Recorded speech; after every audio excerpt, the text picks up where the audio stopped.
there are a bunch that I didn't we show you. giant obstacle course, skills course. We'll look at that next. How long is it?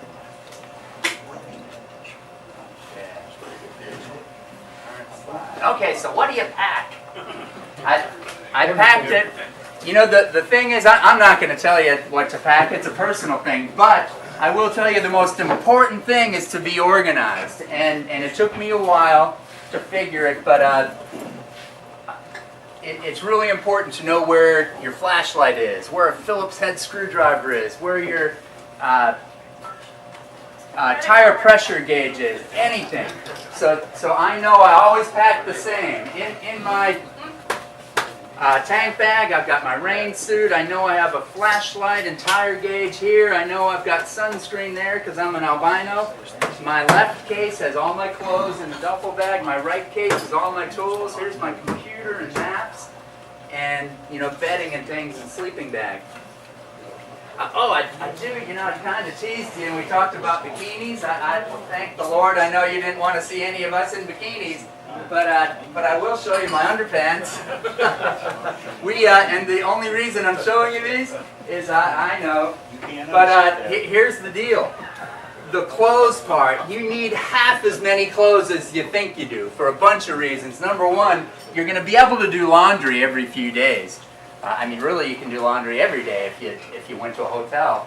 But you're going to be able to every few days. These underwear, a buddy of mine who's here and went to Montana last year told me, John, these things are awesome. I won't show them to you again. But anyway, so these damn things, you get them at an outdoor store.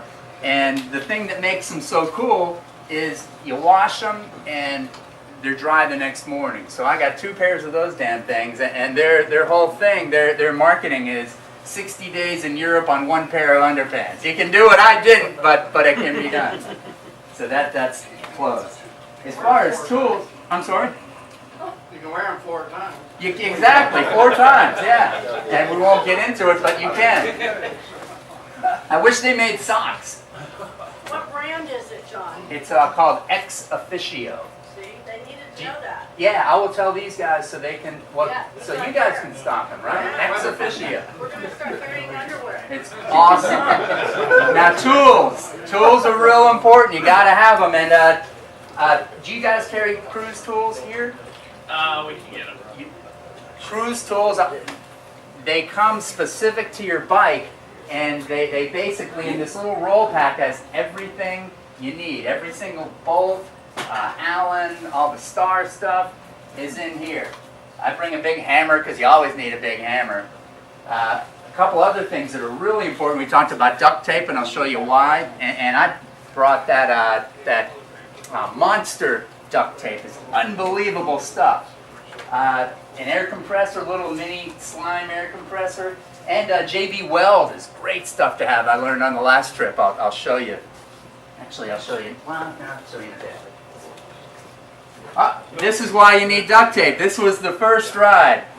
Finally made it to a cool yellow map, a G1 Butler map road, and I stopped to take a picture. This is in New Mexico 24. Beautiful road. Stopped, got off the bike. It's a pretty desolate road. Stepped back to take a picture, and a semi went by. And as soon as the semi went by, my bike took a nap. And it took a nap against this guardrail, and you can't really see, but the road sloped down that way. And damn, I could not pick the thing up. I unloaded as much as I could, but I couldn't pick it up. I finally waved somebody down, and 2 people helped me. We picked it up, and then this happened. It took me a while to wave. I was waving people down, and they kept going. And I'm like, the humanity, what is with this? Come on. I'm not that scary looking. I'm a little guy. But I guess somebody called the police, and he called everybody else. So that was kind of nice. And he hung with me until I had my windshield all taped up. My windshield was smashed into 9 pieces. And this was on the beginning of the trip, and I thought, I guess I'm just going to have to take it off. But one of the guys that helped me pick it up, he said, I got some duct tape. And I told him, I got some Gorilla duct tape. And damn it, it took a while because the thing was in 9 pieces, but I put it together. It took probably about 20 minutes to tape it up back and front. And I rode from Arizona to California, and California home with it that way. I didn't replace it until I got home, and it was fine. You know, that I couldn't see through, but I don't look through it anyway. And making it clear. And they make it clear, but you know, who wants to look through your windshield? That is some great stuff. Not shown, these are some other things that are important to have. Of course, you need flashlights and know where your flashlight is. It's not, of course, doesn't matter in the day as much, but at night, yeah, obviously important. Toe straps for sure, sunscreen. It's so hot in the summer. I was riding with a Camelback just so I didn't have to stop and get water. The problem is, for me, my fuel range is longer than my bladder range, so that was kind of a bummer. I should have put Pampers, but I didn't. I don't cook. A lot of people do, but I don't. I don't even cook coffee. So you probably do, John. I know on your trip you pack camping stuff. Yeah, well, my buddy Dave had a backpacking stove. Oh, that's awesome. Yeah. You know, it's half the size of this can. Okay. It was Very. awesome. That is very. I haven't gone It that. worked out great. What I did 1 meal a day. That was my deal. But I'd have beef jerky, almonds, and water, and that would cover the other 2 meals.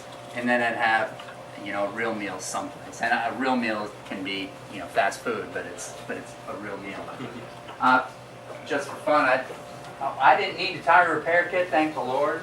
But firearm, if you're going to carry a firearm, which a lot of people do, just make sure that you understand the laws of the states that you're going through. And speaking of firearm, this is my funny picture. My kid said, when you're in Texas, you know, we're on the border, they said, hey, watch out for the Bandidos. And I had to take this picture and say, I am a Bandito. Right. So now, where are you going to stay? Now, this is the camping versus staying in a hotel. The timeless question. And I'm Navy, so I'm not an Army guy. The Army guys are you know, they don't mind camping. Camping's kind of a fun little something different, adventurous to do.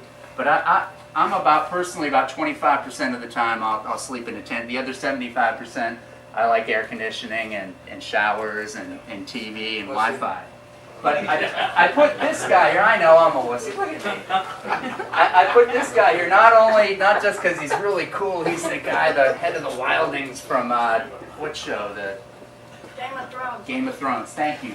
But because he is also the spokesperson for Choice Hotels, and the reason that even matters is I learned on my last trip that Choice Hotels has been buying a lot of other chains, and one of them that they just bought is Days Inn.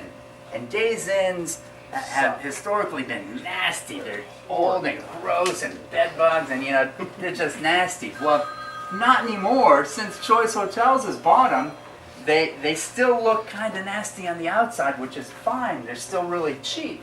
But you walk in them, and they've got new beds, they got new showers, they got new TVs. They're really nice. So I was staying at Days Inn on my last trip, up and back, and paying $50 a night. It was awesome. I highly recommend that. And they didn't pay me, but I'm gonna send an email tomorrow. Farkles. Now, somebody asked me what a Farkle was, and I had to think.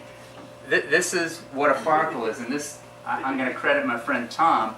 A Farkle is a present that you buy for your motorcycle.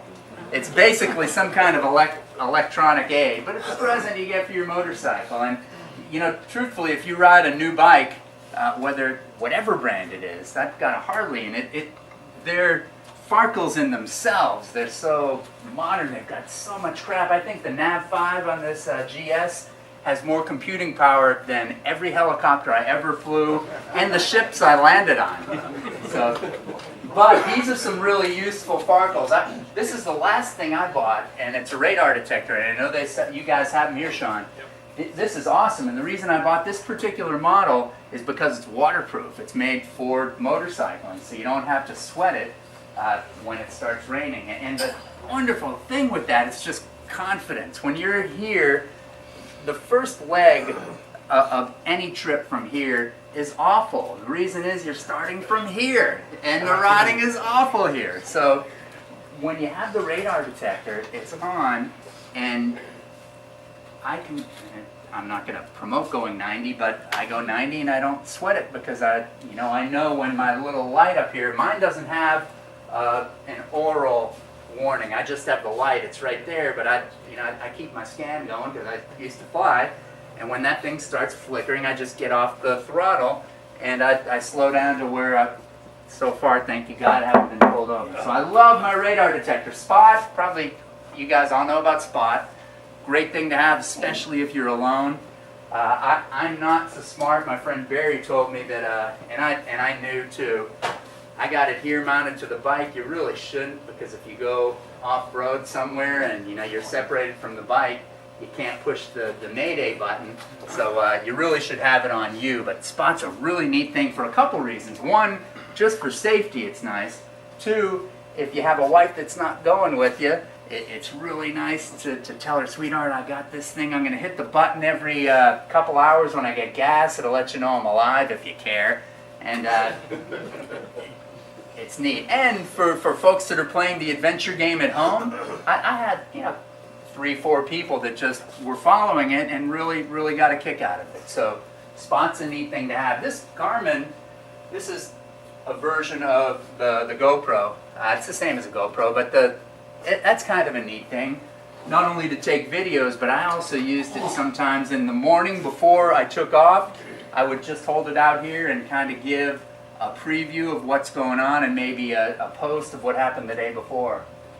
Of course, communication, I don't use it to communicate because I'm a loner and people don't like me and I don't like people, but I love my music, and to be able to talk on the phone, it's a wonderful thing. iPhone's the greatest thing ever. And really, there's so many apps on the damn thing. Probably the most I use it for is weather. The weather with your satellite's awesome. And then finally the Nav5. The Nav5 has so many features, although it's almost like a Google Lite. You can get to where you're going and hit lodging. And I found I camped in a campsite in Durango based on what this thing told me. So that was kind of cool. Although when you punch in BMW shop in Pensacola, it sends you to W Street. So you guys need to update it. I know. Good to have. All right, this is some good stuff. And it should be this. All right, this is a must-have. That's medicine. That's for an old guy. This is a back brace and TENS unit. But the reason I put that there is for towing. And hopefully you don't ever need towing. I did. I'll tell you about it in a little bit. And towing is expensive. When you need to get towed out of the middle of nowhere in Utah on a dirt road, it costs $1,200. My towing insurance only covered $250 of it, but hopefully that never happens again. Passport, going into Canada or Texas, make sure you have your passport. And finally, all right, let's see what else. I think we got a video next. Let's talk about off-road real quick. This is my first GS. These are my boys. I got the GS. That's a 2006. Got it here. Loved it. Great bike. Bought it because riding up Highway 87 in Navarre, saw all those red clay roads and thought, I bet there's some cool stuff out there. And it opened up a whole new world. It was awesome. This is out on Eglin. The problem is taking this thing alone, you tip it over, it's really challenging to lift back up sometimes. So I had to get another one so I could have one of my slaves, kids, ride with me and help me pick it up. And we ended up getting 2 so all 3 of us could go ride. But still, even when 3 of us would go ride, this is up in Blackwater, we spent most of the time just picking my bike up and pulling it out of the mud. So it led to maybe it's time for a second bike, or I'm too ugly for a girlfriend. That's my midlife crisis thing. And here, this is a pretty neat video. Let's see if I can't find it. All right. Hey, Carl, here we go. This is... Whoops, let's try that. All right. The Eglin Reservation, Blackwater.